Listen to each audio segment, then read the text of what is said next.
We can spend ages deciding what to wear, trying on shirts, picking the right accessories, fine-tuning the shades. And yet, shoes often get pushed to the background, slipped in a hurry, as if they're just a practical afterthought. But in reality, they're the frame of entire outfit, its final flourish, and at the same time, its foundation. How your shoes look and feel can make or break your whole appearance, either tying it all together or letting it fall apart into random pieces. My name is Anastasia, and in today's video I'll take you behind the scenes of my shoe care process, bringing my trusted companions, these Nubuck sneakers, back to life. Using them as our canvas, I'll guide you through the key details you need to watch out for if you want your shoes to last and still look respectable years or even decades down the line. Meet the stars of today's ritual, a pair of ash sneakers. Over the past 2 months, I have deliberately put them through these paces, walking through dust, rain, and urban chaos, just to make sure we have the perfect example for today's conversation. There is a water stain on the toe, that's from enthusiastically stomping through puddles. I also wore them in wet snow, and to be honest, the Nubuck handled it like a pro. No real damage, apart from this one spot from the heavy rain. Mostly we see typical wear, some scuffing, and on the second shoe a light scratch. I'll take care of that later using a Suede and Nubuck eraser. Ash was founded by a French designer Patrick Itier and an Italian entrepreneur Lanello Calvani, combining Parisian edge with Italian craftsmanship. These sneakers are made from Nubuck, and that's where we need to pause for a second. Let's talk about leather for a moment. There are several types of threaded leather used in fashion, and the main differences come down to how the surface is finished and which layer of the hide is used. Nubuck is often confused with Suede, and both have a cheaper, more fragile cousin called split leather. If we were to rank them by quality, then Nubuck would probably sit at the top, followed by Suede, and with split leather coming in last. Nubuck is the centered outer side of the hide, the dense, durable surface layer of leather. Suede, in contrast, made from the softer inner side of the hide, which is more delicate, less resistant to moisture, and wears out more quickly. Split leather refers to the lower layer of the hide that remains after the top layer has been removed. Nubuck is crafted from this top layer. Since split leather is loose and uneven, it's often further sanded, pressed, coated, giving an artificial texture to mimic the appearance of genuine leather. Now, Suede can look absolutely luxurious, especially in high-end pieces, but when it comes to the structure, durability, and how gracefully it ages, then Nubuck wins. It's smoother, stronger, and usually in production more expensive. The trade-off, the Nubuck doesn't have this ultra-soft velvety finish that Suede lovers adore. If you'd like me to dive deeper into the different types of leather, let me know somewhere there in the comments. Now, a quick word about this specific pair. Because of their dusty top color, every bit of grime they collect may seem more character, but not in a dirty and forgotten way, like in more stylish, intentional chaos. It may sound bold, but the Golden Goose has become one of the most hyped and recognized names associated with this scuff-up aesthetic.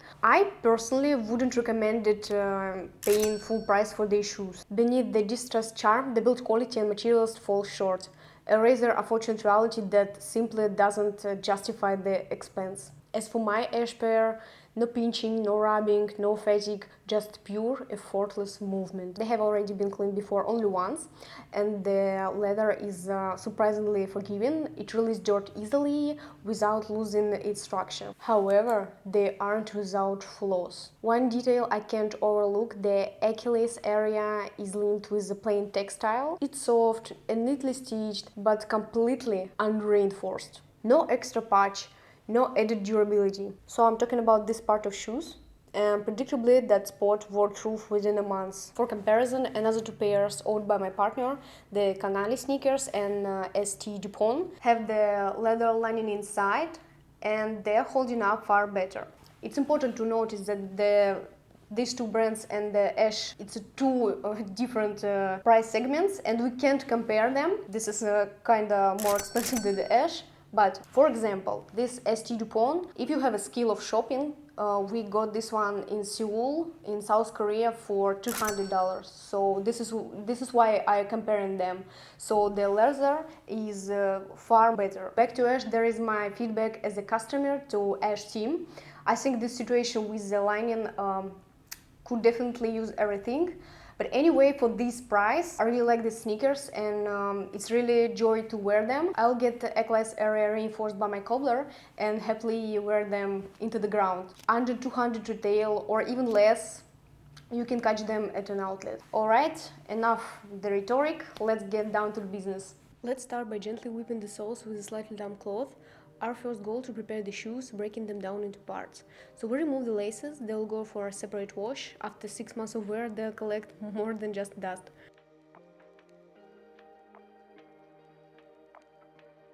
We also take out the insoles and set them aside for cleaning later. For easier handling, I stuff the toe box with paper, a simple alternative to shoe tree. I add just enough to support the shape without creating any pressure. Repeat the same for the second shoe. For today's cleaning, we will use products from Saphir, Saphir Omnidame, ideal for Nubuck and Suede, saddle soap, work well for leather and textiles, a soft horsehair brush or any soft brush they case, not too harsh.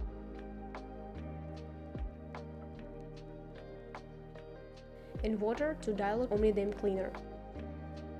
And let's begin the actual cleaning. First, we dry brush with surface, brushing off dust and any loose dirt with soft, quick strokes. Don't press hard, just sweep gently on the surface. This step is purely about removing the surface dirt.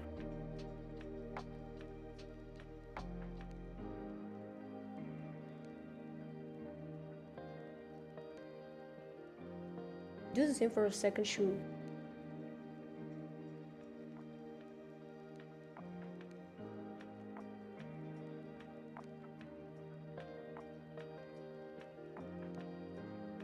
Now we move on to Saphir Omnidame.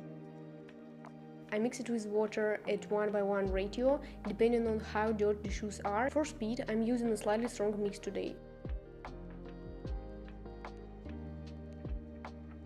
Dip your brush into the solution,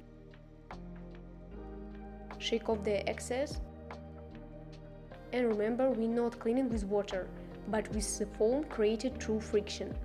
Work in soft motions, no pressure, just let the brush foam and gently clean the surface.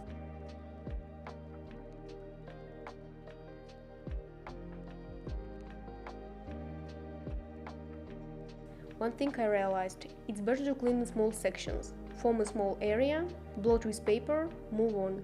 Otherwise, even minimal moisture will soak in quickly isn't good for leather. I did the full shoe in one go the first time and the leather handled it fine, but this is just a tip to improve the technique. For more stubborn dirt, you can go over areas a few times. I wasn't aiming for a perfect clean, just to refresh the look, so I left some minor marks. For scratches, you can use a Saphir Suede eraser.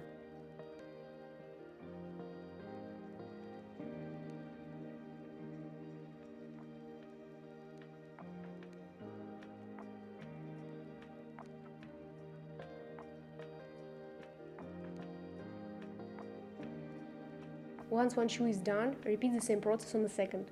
Be kind to your shoes, don't overwork with material.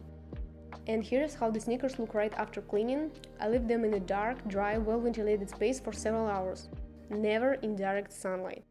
Since I completely failed the video part of cleaning the insole, here is a quick brief on how to work with this saddle soap. First, wet the brush and pick up the soap with a rubbing motion. Then quickly but gently, just like we worked with Nubuck, clean the area.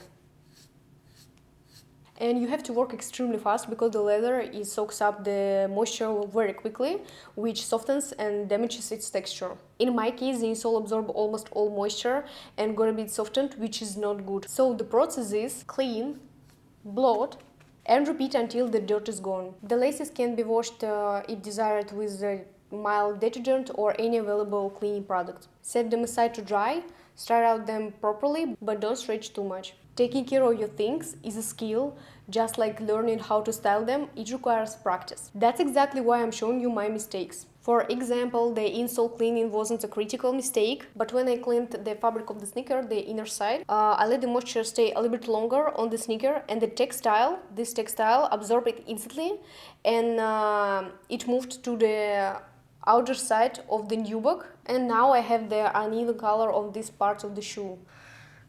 That's life. Most likely this will even out after the next cleaning, but I just want to share all the details with you because that's how this process really is. Let's take a look at the sneakers after they have fully dried. So as a result, the color looks refreshed and most of the surface dirt is gone. I didn't try to scrub out the deeper marks, they're barely noticeable, and some of them would need a Suede eraser anyway. I'll get to do this part a bit later. I hope this conversation was not only informative, but also a pleasure to watch. A small reminder that the true style lives in the quiet details, including how we care for the things we love. If you'd like to continue exploring craftsmanship, quality, thoughtful care together, feel free to subscribe. Thank you for your time and attention. My name is Anastasia. Until next time.